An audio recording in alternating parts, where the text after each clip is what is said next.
If you want to be notified when Breakfast Club videos go up, remember to subscribe and click the bell.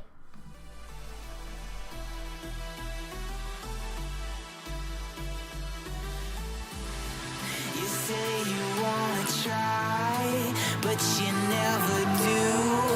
Sugar, there's a reason why we lose. You say you wanna cry, but you never do. Sugar, there's a reason why we lose. Hey guys, Nathan Brandon Masters, Breakfast Club Wednesdays. We are in the middle of another round robin. This time I'm responding to guest host Brock Lally and an idea he brought up about dividing the country among ideological lines. And there's some things I actually agree with him about as far as some of his observations about what's going on in the country. But I would say, and just to kind of keep things simple, basically dividing the country up in that way is antithetical to what the country stands for. America is the melting pot.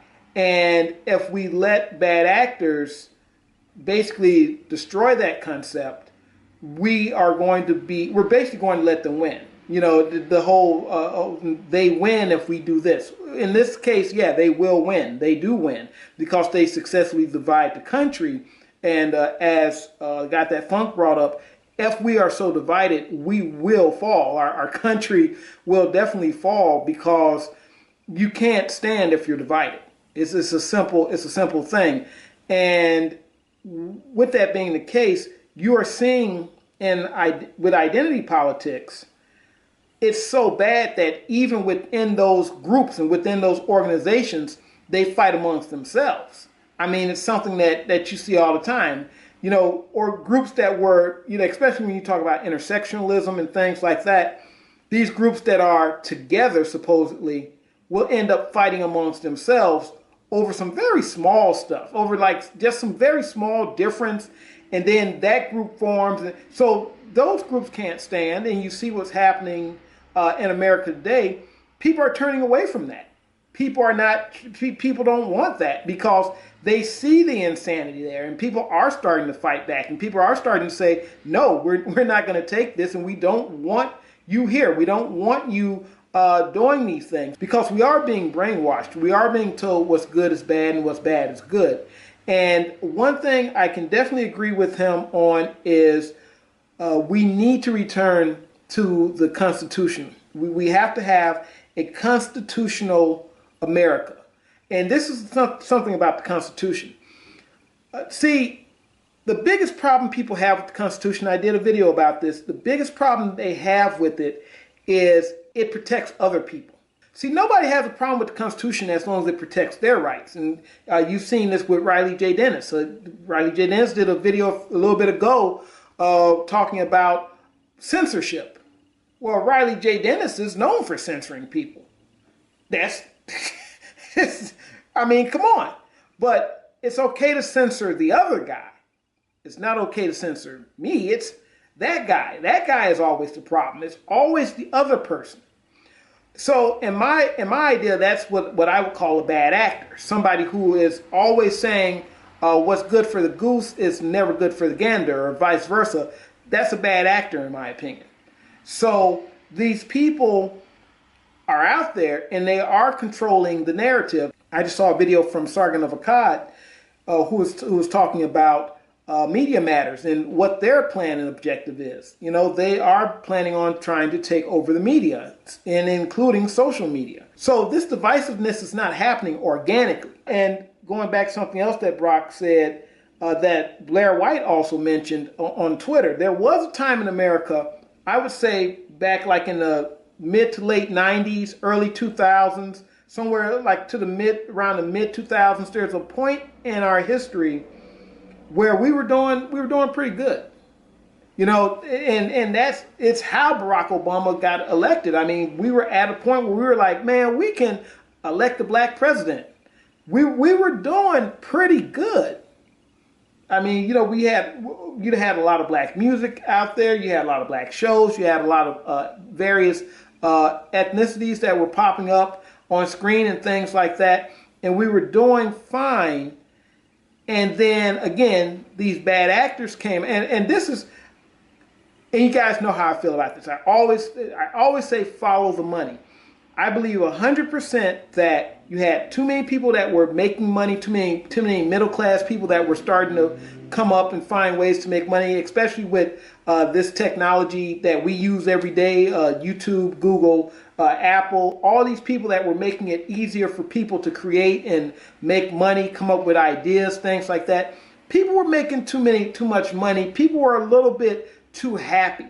People were a little bit, there needs to be that divide so that the people at the top, look at what's going on now. We've lost, just in the past few days, we've lost internet privacy, and we needed to be divided so that can happen. And that's where the divisiveness is coming from. It's coming from both sides. Let's not kid ourselves on that. The left is very much active in it. They're very much active, but it's definitely coming from both sides. It's not a one-sided thing, and both sides are playing on the field, and both sides are making money at it. We're the people losing money. We're losing money every day. They're making money, and they're always going to be making money because we can't play their game. When we start playing their game, they change the rules. Again, you can see that right here on YouTube. You start making a nice amount of money, the rules change, and the rules change to benefit the bad actors, if you notice that. And I could talk about that a little bit more on my channel, but the rules change to benefit the bad actors. Brock talked about something that I talked about a little bit ago, which was equality of outcome versus equality of opportunity.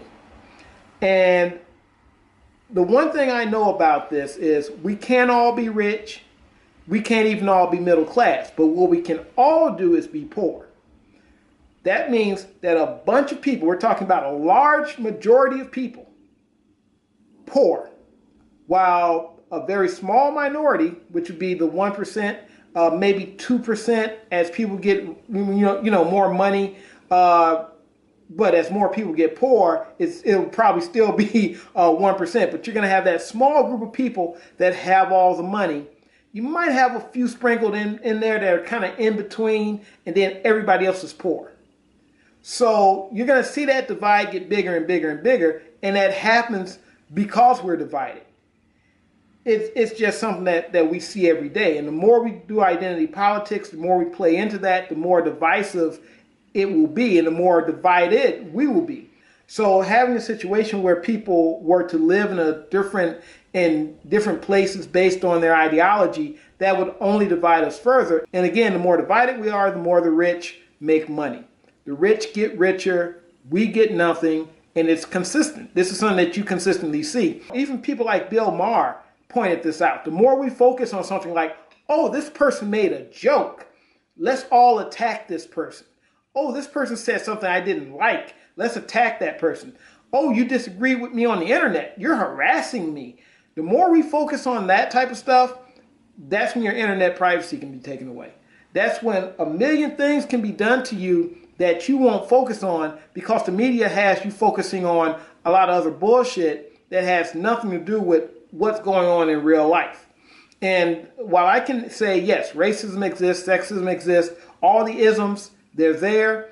For the most part, they're overblown. And the reason they're overblown is because it aids the rich to get richer and the poor to get poorer.